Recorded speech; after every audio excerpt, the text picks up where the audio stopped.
going to show it. I'm going to call, this is called proof text. I'll proof text it for you. Go to 2 Corinthians 9. Because I've got to watch this process now. I've got to watch this process of faith. I've got to develop my faith. Amen? Now guess what? You may be on another level of faith, but guess what? There is another level waiting for you.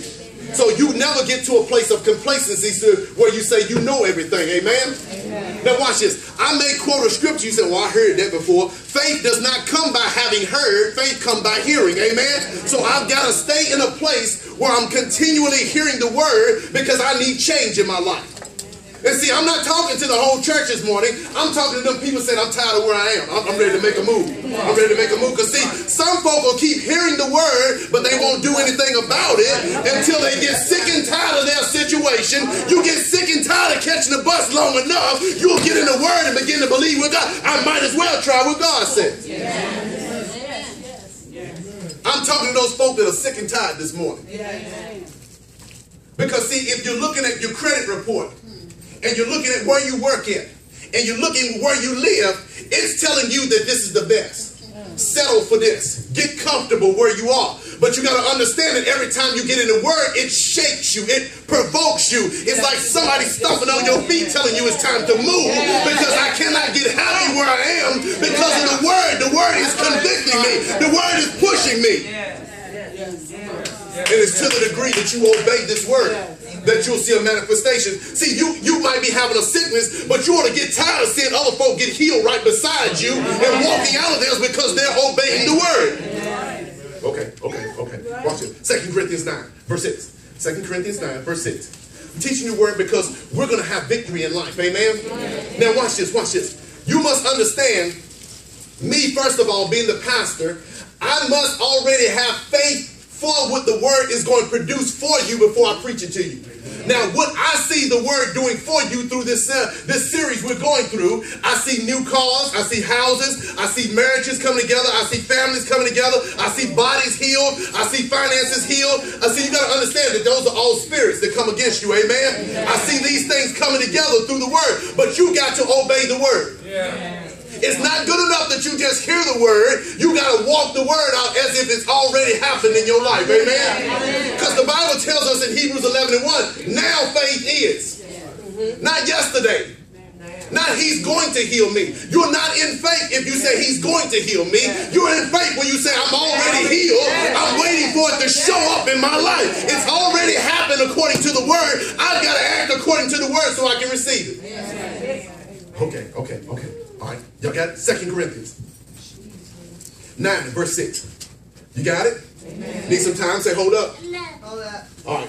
2 Corinthians 9, verse 6. I'm going to show you this because I'm going to show you how to govern yourself. And I know you all going to be a smart class like they were this morning. So I'm going to give you a little something. I'm going to give you a little, what we call clip notes. What clip note is, you got to watch what you've been saying.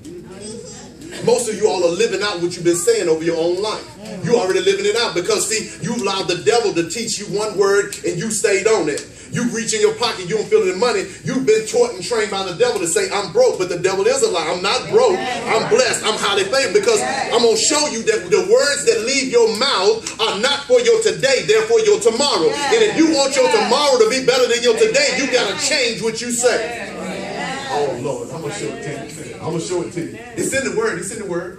See, it's one thing to come to church and get happy and run all over the place, turn the church up, but it's another thing to get a revelation on God's word where you can go back home and your life change. Amen? Now, see, if I was trying to show off, I'll use a lot of big exegetical words and show you that I know a lot of the ecclesiastical words that are in the Bible, but that's only boasting me up to make me look like I'm good and wonderful. But the Bible tells you if you watch Jesus, Jesus made everything in the Bible so simple that even a child can understand it because he wants you to make an application so you can have a demonstration that you can see a manifestation. But most people never make an application. They never demonstrate anything. They never see anything manifest. But my job is to get you to walk the word out where your life change. Thank you, Lord. And that's what brings the excitement when your life begin to change. You're glad to wake up every morning. You're glad to go to the job and say, this ain't the end for me. This is just right now. I'm leaving this place. God has already got a door open for me. God has got a business for me. God has got more for me than where I am right now. I'm here right now, but I'm speaking to my future. It's better than my yesterday. And you get up happy, even though you're going through, you might bounce a check, but say, I've got more money than I can spend. I've got more than, because I'm not speaking to what happened today. I cannot change today, but I can change my tomorrow. And too many Christians, we've been letting our yesterday dictate our tomorrows. Hallelujah. You got to change. Oh, watch this, watch this. 2 Corinthians 9, verse 6, watch this. But this I say, he which soweth sparingly shall reap also. And he that soweth bountifully shall reap also. Oh my goodness. He's telling you, watch this. For every man according to his purpose in his heart, so let him give, not grudgingly of necessity, but so let him give, not of, watch this, of necessity, but God loves a cheerful. Now watch this. We're not just talking about your money, so don't get smile. Keep on smiling. Look at your neighbor. Show them your 32s, your 12s, whatever you got left. Come on, just smile. Because see, usually, there are folk that will take advantage of you right here and say, we're going to take up an offering. We're not taking over another offering. I'm trying to teach you the principles of God. Amen? So just smile. Say, he ain't asking no money. Just smile. Just smile. See, they won't even know you wasn't going to give anyway. Just smile.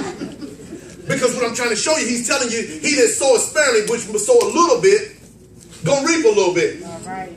He that sow a whole lot, gonna reap a whole lot. Now he's not just talking about your money, and I'm about to show that to you, amen? Because when you understand it's to the degree that I learn how to sow, then I can grow. Amen? Anybody trying to grow? Now if you want to just tell folk you came to church, you already got that, all right? You can leave right there, tiptoe, this the Baptist tip, you can roll out. You already got that. But I'm trying to put something in you that's going to change the rest of your life. Amen? And when they see the moving truck in your neighborhood and you're moving to another neighborhood, you're driving something different, then the doctor scratch his head and say, I don't know what happened. Something changed on your report. We seen it there and he's looking at 2 reports, but something has changed. He don't understand. You got to walk in faith. But you got to understand the devil's job is to get you to walk in fear and walk in doubt. That's his job, to get you to walk in fear and to walk in doubt. And when you begin to say what the devil say, then you have what the devil say you're going to have. You know, well, I knew I was going to get the job anyway. Well, why did you even go? If you really thought you weren't going to get the job, why did you go? No, you got disappointed because you didn't go in faith and it didn't work for you. Okay, watch this. He's telling me about this sowing process. Now I got to understand what he want me to sow, amen? Once I understand what God want me to sow, then I'll know how to sow, because he's telling me if I learn what to sow, I can sow a whole lot and I can get a whole lot of reward back, amen? Now watch this. Let's go to Mark 4. Mark 4 and 4. I got to understand, because Jesus gives me a principle. He gives me a principle of what to sow, amen? And I got to understand. Now, once I know what to do, because once you know better, you'll do better. Now, don't blame yourself. Say, I didn't know, preacher. Okay, that's fine. We can't change yesterday, but we're going to change your tomorrow. Amen? I'm talking about you having a better tomorrow.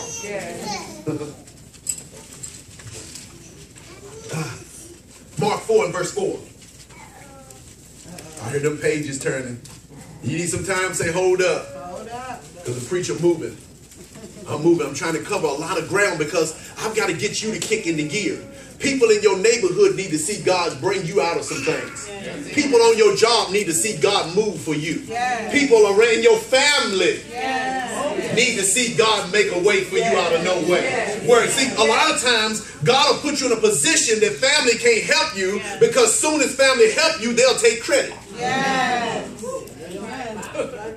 See, if I would have, if I would have helped him, yeah, I loaned him the $100. I would have given him $100. He'd still be struggling, But see, God said nobody's gonna take His glory. God will put you in a position where only He can help you. God will put you in a position that can't no job help you, can't no credit report help you, can't nobody help you. And when you get in a place like that, that's the best place for a believer to be in. Because nobody can steal His glory. Watch this. Mark 4 and 4. You got it? I'm going to start at verse 3. Y'all ready? Hearken, behold, therefore went a sower to sow. And it came to pass, as he sowed, some fell by the wayside. The fowls of the air came and devoured it up. And some fell on stony ground where it had not much earth. And immediately it sprung up, because it had no depth of earth. But when the sun was up, it was scorched. And because it had no root, it withered away. And some fell among thorns, and the thorns grew up and choked it, and it yielded no fruit. Now others fell on, oh my goodness, that's a celebration right there. Others fell on good ground, and it did yield fruit that sprung up and increased, and brought forth some 30, some 60, and some 100-fold. And he said unto them, he that have an ear, let him hear. Yeah. Now watch this. Jesus is telling this parable about a man sowing some seed. He said some fell by the wayside. Birds came and ate it up. He said some fell on some stony places. And it popped up real fast, but it had no earth. And when the sun hit it, it withered up. He said some they sowed over in the thorns and thistles. And the thorns and thistles grew up and choked it out. And even though it grew, it didn't produce any fruit. And then he said some fell on good ground. Amen. And he said it produced, and not only produced what he needed, it increased. Yes. And not only did it increase, it yielded a 30, 60, and 100-fold. Amen? Amen. So he's telling me it depends on where the seed falls to determine how it grows. Are y'all following me? Yes. He's telling me in this text that the same seed was sown, but where it was planted determined how it grew. Right. Amen? So as I look at this analogy, I want to make sure that my seed finds some good ground. Sounds like, I got the right class today. I want to make sure my seed falls on some good ground. So what do I have to do? Now, watch this. This thing could leave you all messed up. Say, okay, Pastor, the parables sound good, but what does it really mean? I'm a little fuzzy. Now, it's my job to make that simple to you. Amen? Watch this. Go to verse 14, the same text.